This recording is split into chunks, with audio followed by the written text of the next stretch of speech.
Hey everybody, Fabric Brony here. Today I'm gonna actually do a redo of the fanfic prior to Discord because the last one I didn't feel was that good. So because it was like a little fast and whatever, and plus I had the fan on, so you could barely hear anything. So just start it off. Chapter 1, The Escape. I'm not even going to read the other note anymore, I'm just going to go ahead and do it. Disclaimer, do not own my little pony. If I did, there would be more fluttercord. Everything was going well. They had found the elements of harmony and they were all returned to normal. The enemy thought nothing of it, only yawned on this red and black throne's twilight powered up her spell. Light illuminated the 6 points as they were lifted into the air. It was the same as when they had defeated Nightmare Moon, only more light shot from their necklaces. Wastigos.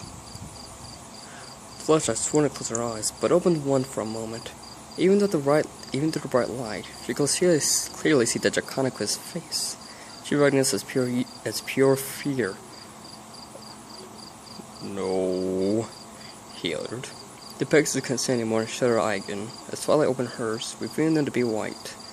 As the rainbow shot from their bodies, Flusher heard the creature's horrifying scream. She tried to block it out, but it was useless. That scream would forever haunt her.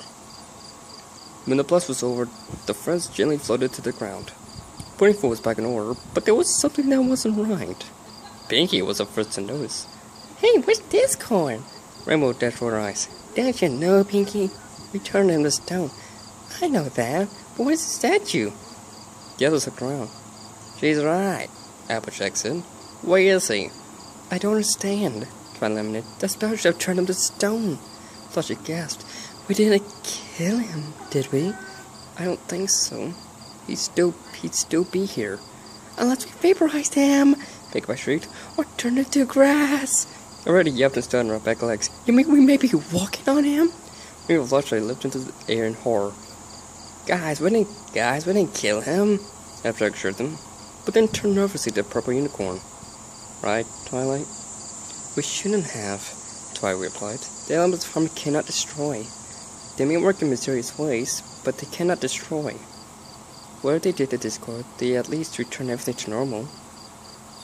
So what do we do now? Fletcher asked. We must inform Princess Celestia about this. A few hours later in Canterlot, the 6 ponies told the princess all that had happened. After hearing this, Celestia demanded to speak with Twilight in private. We didn't kill him, did we? She asked once they were alone. Celestia shook her head. It is not an element's power to do such a deed. Princess, what do they do exactly? I mean, they banished Nightmare Moon to the moon, but then later changed her back to good. Why did they turn Discord into stone? The element's job is to restore balance in the land. It is complicated, but basically what they do is turn something into what is on the inside. The first time they reached Luna, she had darkness in her heart, and that's what banished her to the moon. Second time, there was something good inside her that wanted to get out. That's what turned her back to my little sister. Discord, however. She trotted off and looked at said creature's picture in the stained glass. His heart is as cold as stone. Does he even have one? Twilight inquired. Every creature has a heart, though some of them refuse to show it. So what did the elements do to him now? She paused. Nothing. The Inca's eyes widened.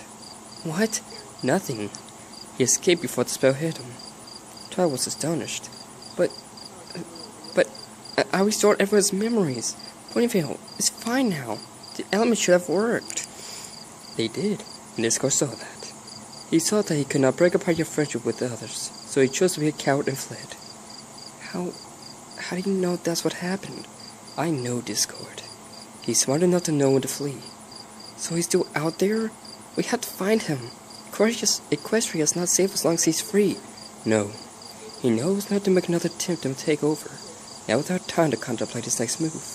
When he does, that's when we take action. But what if Twilight Sparkle? We do not know what Discord is. The only thing we can do is wait for him to come out fighting. When he does, I want you and your friends to be ready. Do you understand? She opened her mouth to protest, but then suddenly nodded. Good. Now, I will leave the elms with you, so you will be ready when the time comes. But first, I will cast a spell and protect them, so Discord cannot take them again. Twilight nodded again. I understand, Princess. So 6 points went back home and waited for Discord's return. They each wore their elements at all times for precaution. For weeks they waited in agitation for their enemy to make its attack. They told no one else that the spirit case had escaped, for Celestia did not want her subjects to panic. It was because of this that the friends went about their daily routines as if there was nothing to worry about, but they each slept with one eye open. Alex had Fluttershy, who slept with 2. Soon the days turned into weeks, then months, until after a year, the opponents assumed Discord left Equestria for good. They began feeling more at ease, with a few exceptions. Twilight became more and more worried each day and studied divination, in hopes to find their enemy's location. So far, she had had no such luck. Fluttershy spent nights waking up with a scream, after experiencing a nightmare where the monster had her in his clutches.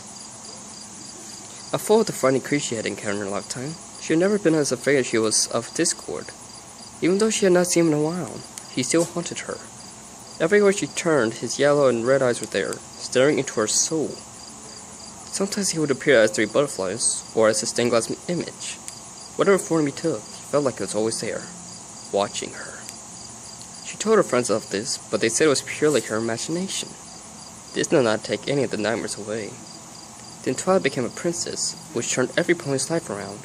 While Twilight was still living in Ponyville, she spent most of her time in Canterlot or elsewhere performing royal duties. As for her other 5 friends, they were all famous after saving Equestria numerous times and being friends of a princess. Rarity society became more popular than ever. She had so many orders to keep up with that she had to hire help. Her sister Sweetiebelle had little talent in sewing, but did what she could to organize everything. Friend Applebloom proved to have a greater knowledge of design, and Rarity was so impressed that she met the young female apprentice. Even Scooter provided assistance by making deliveries with her scooter. Rainbow Dash's dream finally came true, and was recruited by the Wonderbolts.